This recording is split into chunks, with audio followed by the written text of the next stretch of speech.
Em Brasília, antes de receber a alta do hospital em São Paulo, o presidente deu uma entrevista ao Jornal da Record. Pela primeira vez, Bolsonaro comentou as denúncias sobre supostas candidaturas de laranjas no partido dele, o PSL. O presidente também garantiu que amanhã vai bater o martelo sobre o texto final da reforma da Previdência. Desde o atentado à faca que sofreu em setembro do ano passado em Juiz de Fora, o então candidato, hoje presidente da República, Jair Bolsonaro, já passou por 3 delicadas cirurgias. No total foram cerca de 40 dias de internação. Só nesta última intervenção foram 7 horas de operação e no total 17 dias internado. Ainda aqui no hospital, prestes a receber alta, o presidente me recebe para uma entrevista. Obrigado por nos receber, presidente. Obrigado a você, Eduardo. Vamos começar falando sobre a sua saúde. Qual foi a parte mais difícil da recuperação dessa terceira e última cirurgia, presidente? Foi exatamente a recuperação. Porque a cirurgia, sendo realizada em 7 horas, eu tive efeitos, sob efeito anestésico o tempo todo.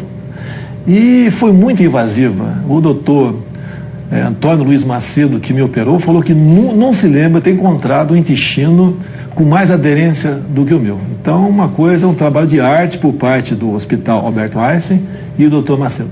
E o senhor teve febre também, teve complicações difíceis, não? No meio do caminho, consegui adquirir uma pneumonia. Isso atrasou em muito a minha recuperação. Mas graças a Deus estamos prontos para voltar ao batente de Brasília. O senhor vai sair do hospital daqui a pouco sem que o seu governo tenha conseguido ainda unidade, consenso em torno de uma proposta para a reforma da Previdência. O senhor já me disse algumas vezes que a proposta boa é aquela que passa no Congresso. Em relação à idade mínima, há possibilidade de algum consenso político?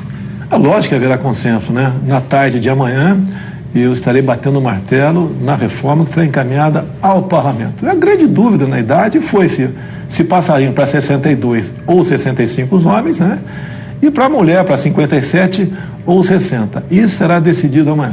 Mas é uma transição, portanto, até o final do seu mandato, subindo gradualmente essa idade. Se for o 62 e 57, haverá uma transição, obviamente. Por outro lado também. Mas, por outro lado, seria até 2030, 2032 aproximadamente. Se dependesse do senhor, seria idade mínima de 57 para mulheres, 62 para homens? Eu já estaria adiantando e eu vou conversar com a equipe econômica amanhã. Eu gostaria de não fazer reforma nenhuma da Previdência, mas seremos obrigados a fazê-la, porque, caso contrário, o Brasil quebrará em 2022 ou 2023. O senhor também já disse que todo mundo precisa abrir mão de alguma coisa para essa reforma. E em relação aos militares, servidores públicos, bombeiros, policiais? Pode ter certeza, o que for colocado para os militares das Forças Armadas será também para os policiais estaduais, para os bombeiros e com toda certeza para os policiais civis. Será muito parecido à nossa proposta, que chegará na Câmara num segundo tempo. Até porque para nós não depende de proposta de emenda à Constituição. É um simples projeto de lei. Bate o martelo amanhã? Amanhã está a data final. Vamos bater o martelo amanhã sim, se Deus quiser. Ainda sobre segurança pública, nós tivemos hoje a transferência de um dos principais líderes de facção criminosa do país. Como é que o governo federal acompanhou isso? Primeiro deixar bem claro, Eduardo, que é uma ação do Ministério Público do Estado de São Paulo, pedindo a transferência. A liminar foi concedida. E hoje, a partir das 6 da manhã, começou efetivamente essa operação. Obviamente, no tocante à União, ao governo federal, nós acompanhamos, O ministro Sérgio Moro, que é o nosso, além de ministro da Justiça, é também o ministro da Segurança, tem tratado esse assunto de forma excepcional. Qual a necessidade dessa transferência, na sua opinião? Olha, o que se alega é cortar as vias de comunicações destes com os que estão aqui fora.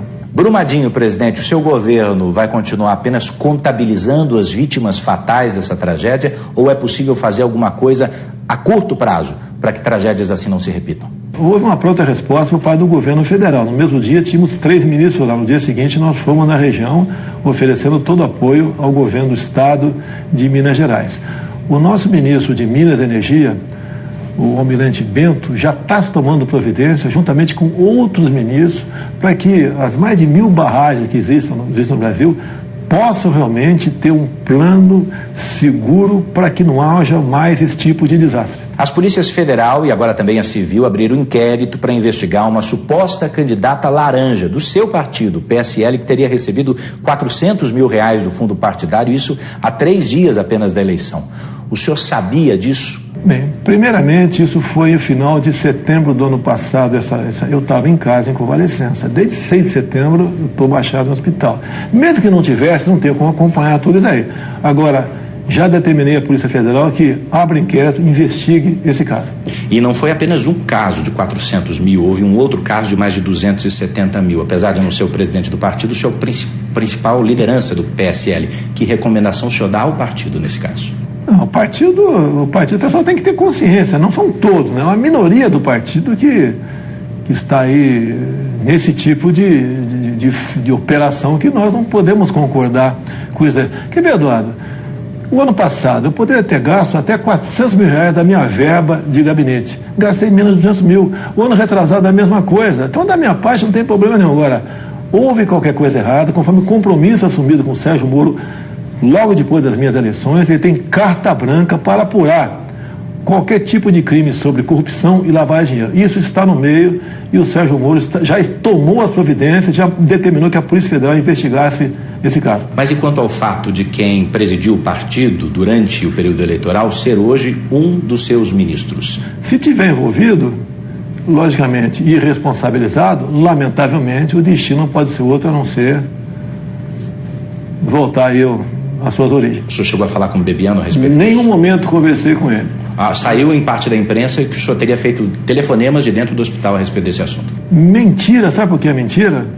Porque eu determinei que a Polícia Federal investigasse. Eu poderia ter dado um telefonema para o Sérgio Moro, que eu sou chefe dele, mas jamais farei isso, muito pelo contrário. Determinei ao Sérgio Moro que, dentro da sua esfera de atribuição, se fosse possível investigar, e está sendo investigado. Essa é a resposta que eu dou para todos aqueles que tentam praticar a corrupção no Brasil. Qual a avaliação que o senhor faz do seu vice, o general Mourão, no período de interinidade em que ele ficou, no curto período que ele ficou no seu lugar na presidência? Olha, o João Mourão foi escolhido por mim para ser vice, é um colega da Academia Militar das Agulhas Negras, paraquedista.